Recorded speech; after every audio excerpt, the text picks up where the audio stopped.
Now is the perfect time to make this dish, not just for your Labor Day weekend barbecue, but to celebrate the potato harvest.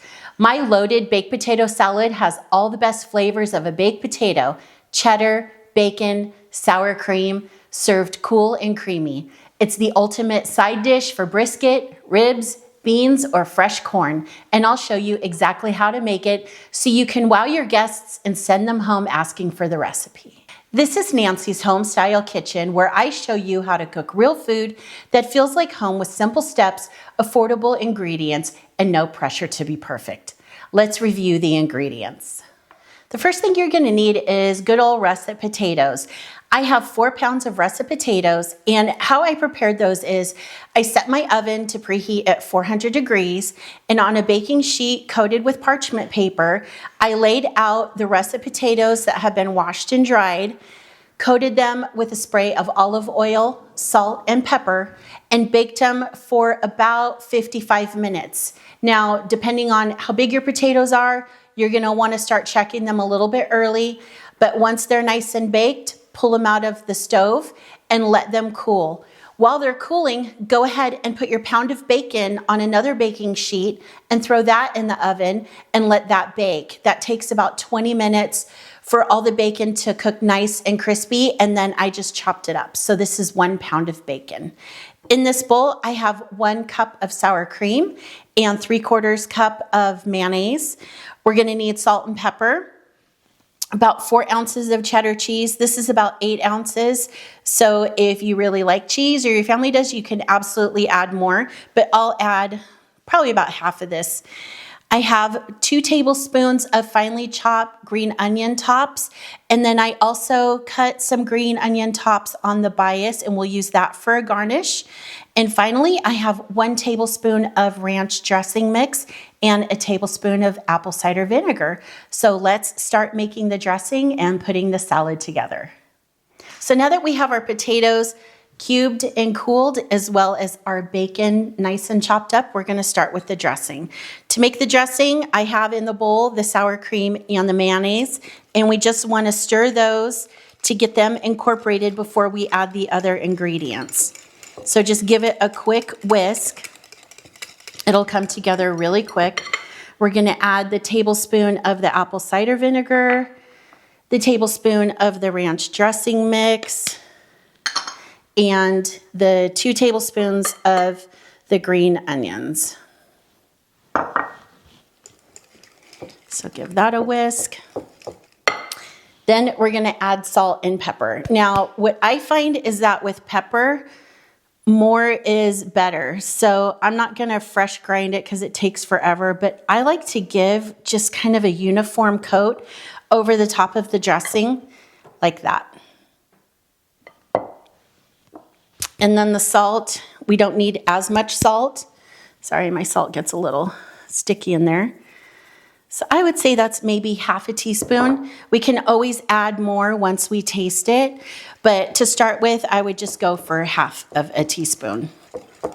And if you wanted to at this point, you could also add some barbecue seasoning instead of the salt and pepper, so you can kind of play around with this to make it taste just to what your liking is and what your family likes. Or if you're making a brisket or ribs and you want this to pair really nice with it, you could use almost the same rub that you're using on your meat to flavor this as well, and that would be really good. So let's give it a taste and see if we need to add anything. That's good just as is. What I like about it is that dressing has a little bit of the tang from the apple cider vinegar, and it's just a nice little hit of acid in the salad, so it's not so heavy with the cream. Don't you just think these are cute? These were, my grandma actually got these with her very first hot point oven way back years ago, and that's just one of my cherished mementos for my family. Okay, so here is our potatoes, and let's go ahead. Gotta do this so I don't cover the camera. And we'll add in our dressing. Okay. And you want to be careful not to break up the potatoes. you just kind of want to give a nice toss. Now, I tend to not like my potato salad really wet, so I go a little easy on the dressing. If you like more of a wetter salad, just increase the ratios of your sour cream and mayonnaise by 1/4 to 1/2 cup. Okay, so then we're going to add some cheese. This comes together really easy. And what I like about doing the potatoes in the oven, they just bake while you're doing something different. And then once you get them peeled and cubed and the bacon's cooking while you're doing that, the rest of this just comes right together. Okay, let's put all but a little bit of the bacon in there because we'll use some to garnish the top. We're about there, you guys. This is seriously super easy. I like at the end of the season, you know, you've kind of been to a lot of barbecues or had potato salad, and it's just nice to do it up a little different. Okay, let's do one more taste test. Have another clean spoon over here. And let's see how it is.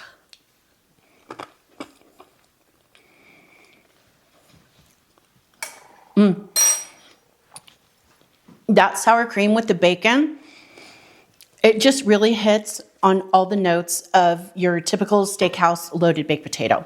It's good. So what I would do is put this into some type of a serving bowl to take to a potluck, barbecue, or to serve. But for the purposes of the video, I'm just going to show you how I would garnish it. I would just put some of that bacon up top. That way everybody's going to know just by looking at this dish exactly what they're going to get. Just a little bit of cheese. And finally, those green onions that are cut on the bias. And what I mean by on the bias is when you have your green onion, instead of having your knife go this way and chopping it, turn your knife at a 45-degree angle and slice it, and it gives you these really pretty angular type cuts on the green onions. And just a little goes a long way. So here is our finished dish. You know, it's always fun to put a fresh spin on a classic, especially when you can wrap up the season with something memorable. This loaded baked potato salad is the perfect way to send summer off in style and celebrate the harvest at the same time. If you enjoyed this recipe, give it a thumbs up and subscribe so you can keep cooking right along with me every week. That is it for today. Thanks for spending a little time in the kitchen with me. Until next time, keep cooking, keep sharing, and I'll see you back here soon for another comforting home style recipe.